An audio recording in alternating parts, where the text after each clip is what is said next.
I'll tell you what, our next inductee, in our booth with Ricky Horton, Mike Claiborne, going back to Mike Shannon told me the most important man in the booth is not Mike Shannon, it's not going to be John Rooney, it is Jim Jackson. We don't like Jim, we love him.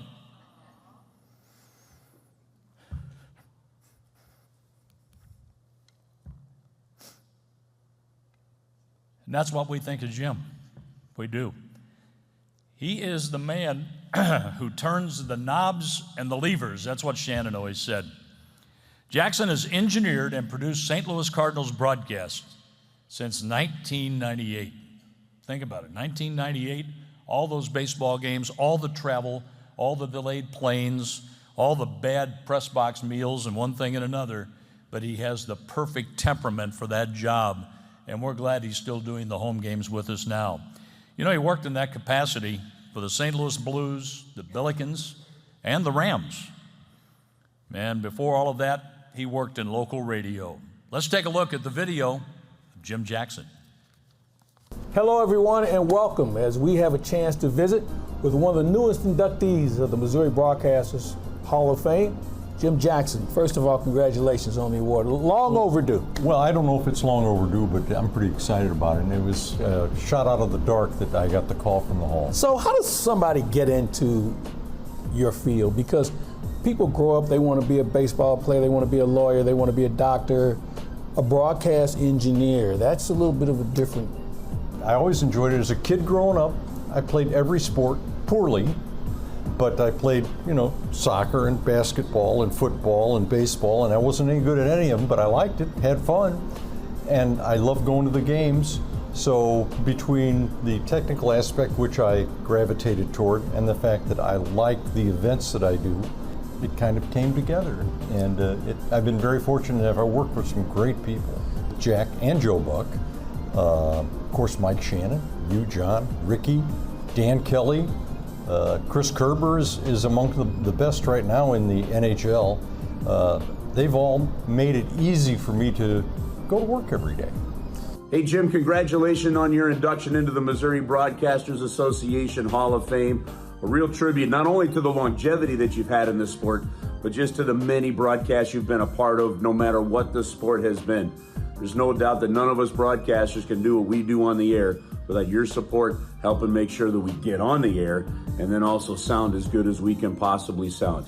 Mike Shannon once told me, he said the most important guy in the booth is not who's sitting next to you, he says Jim Jackson. So whatever Jim says, you listen to him and don't worry about anything else. And he's right. As you look at your career, and you've done a lot, as we talked about, if there are three things that are crowning moments for you personally, what might they be?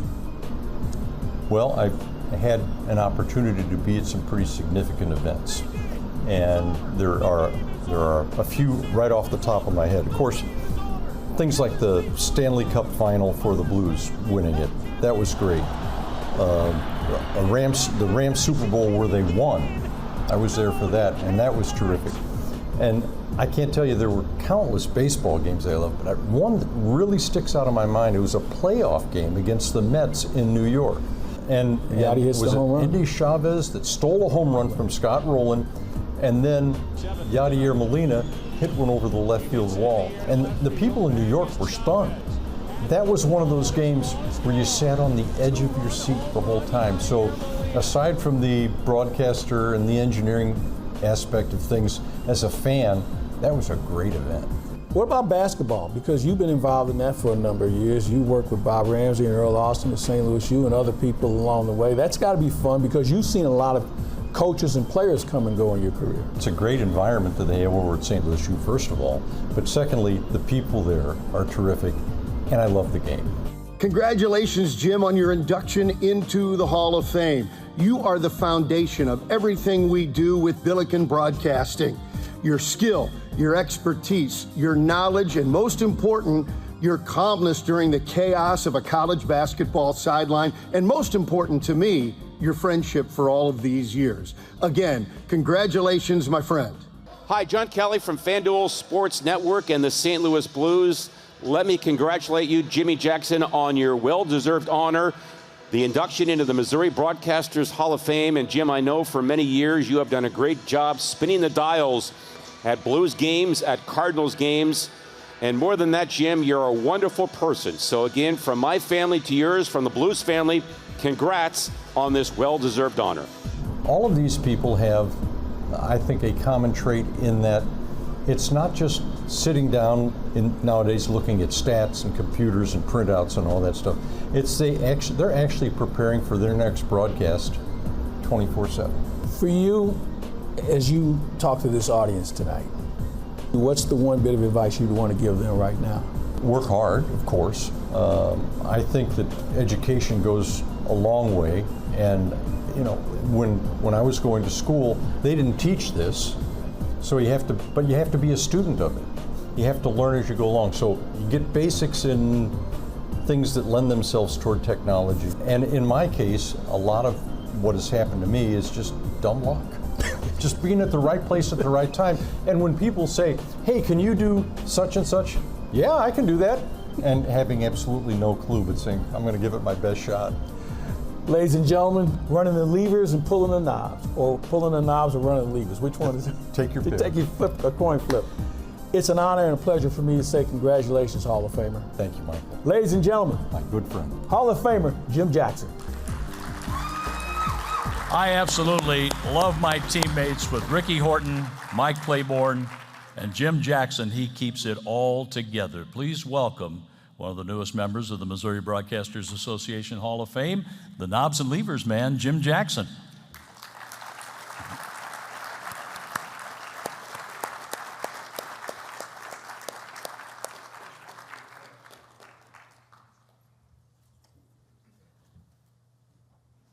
Let's do this real quick, and we'll get a photo. Get it right there. There you go.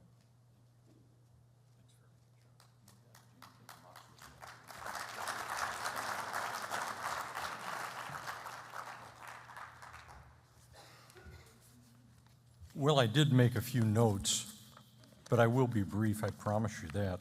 Only because I don't want to kind of just go off willy-nilly here, and there are some people that I need to thank.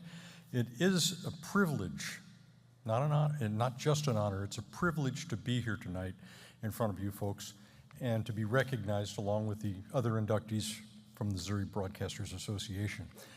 Of the people that are being inducted tonight, I did not know Cy Simon, and judging from what I saw on the video, I sure wish I had.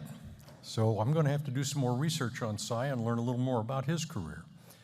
Bev Chapman, I know the name, and I know that she has a long and highly acclaimed broadcast history, broadcast journalist, and I look forward to becoming acquainted with her. But of the others that are being inducted, I do know all of them to varying degrees. Starting with Dave Obergainer. I met Dave through the Society of Broadcast Engineers back in the early 80s. And I immediately recognized the fact that he was really astute technically. And I don't think he knew this, but oftentimes our conversations were really my picking his brain about technical matters. So I'm very happy that Dave is being inducted here tonight as well. Ron Jacober alluded to me earlier, and I think that we probably worked somewhere several hundred games together between Blues hockey, Steamers, ambush, soccer, things like that, an occasional thing with KMOX. And I can tell you that not only is Ron iconic in St. Louis broadcasting, but he is one of the nicest gentlemen in the business you could ever meet. Joe Buck, also being inducted, an elite broadcaster who I shared the Cardinal radio booth with for a couple of seasons, along with his dad and Mike. And I'm really glad to see him here tonight. It's great to see him because when he left the Cardinal radio booth, I never really knew whatever happened to him. And I also have to thank tonight's MC, my co-conspirator on Cardinal Radio, and a great friend, John Rooney, who is one of the finest broadcasters in the country, and he is a great friend. Now, people don't get to this stage, with being inducted into a Hall of Fame entirely by accident. And I have to admit that when I got the call that I was being inducted, it was a bit unnerving for me because this is really not in my wheelhouse, standing here talking to people. My career in radio primarily has largely been from the other side of the microphone, on that end back there. And so this was kind of foreign to me, and I got to thinking about, well, how'd I get here? And so I thought about some things, and it caused me to reflect on how I got here. And there is an adage that is used oftentimes in sports, not exclusively to sports, but in sports, and it says, the harder I worked, the luckier I got. And make no mistake, I think I worked hard, but I know that I was lucky. And let me tell you a little bit about what it takes to be lucky for me to be around this long. I was lucky to be given an opportunity in radio when I had no experience. Somebody took a flyer on me, and it took. I was also lucky to work around very talented people and people that were generous with both their time and their knowledge. They were willing to share that. I was lucky in that early on I found a mentor who encouraged me, and when it was time for me to go, he pushed me out the door. And I'm grateful to him. His name is Ralph Beaver, by the way. I'm grateful to him to this day. I was lucky primarily to be at the right place at the right time repeatedly. Not just once, but maybe half a dozen times, where I alluded in the video, someone would ask you, can you do this? Yes, even though I may have been clueless. The last thing in terms of luck is that I'm very lucky to have had the support and understanding of a loving family. Now, that a lot of people say that, and they do mean it. I'm not suggesting that they don't. I certainly do, because a rough estimate of the last 30-ish years, I've done approximately 8,000 sporting events, which means you're not home a whole lot. So there's a lot of things that go by the wayside when you're not home. Other broadcast professionals experience this too as well, because we all know that broadcasting goes on, whether it's radio or television, 24/7. Doesn't matter if it's a holiday, doesn't matter what the date is on the calendar, things go on. So that's why I was gone so much.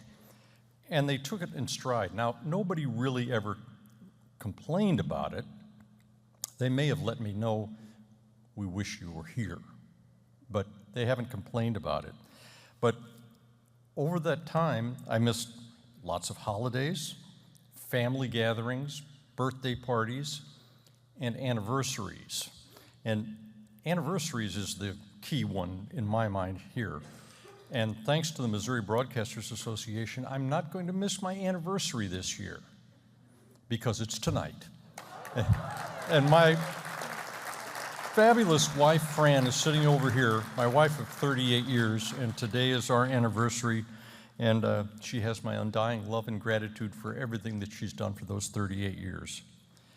And I think that's a pretty good start. I should also mention my parents. Now, I'm lucky in that I had Don and Betty Jackson as my parents, and I had my wife's parents, also Gus and Arnett Freeberger. And I wish they could all be here. They're no longer on this earth. But if they were here, the moms would be sitting over here looking at everybody in their nice clothes and having a nice dinner and enjoying people having a good time and smiling and being with their family. That's all they needed. My father-in-law, Gus, was a radio operator on a B-29, and he became a lifelong amateur radio operator. It was his passion. And as a ham radio operator, he would be in awe to be in this room with all of these broadcasters and people that are in the media, because He really thought that that was the top thing. My dad, on the other hand, Don, after this is all over, would come and he'd look at the award, and he'd shake my hand, slap me on the back, and say, "Good job, I'm proud of you. Now, if you've got this radio thing out of your system, can you get a real job?" And the reality is, no, I can't. I don't know how to do anything else, nor do I want to do anything else. I'm very happy to be here tonight, and it's been a privilege to be here with all of you. I'm very much humbled and profoundly grateful. Thank you.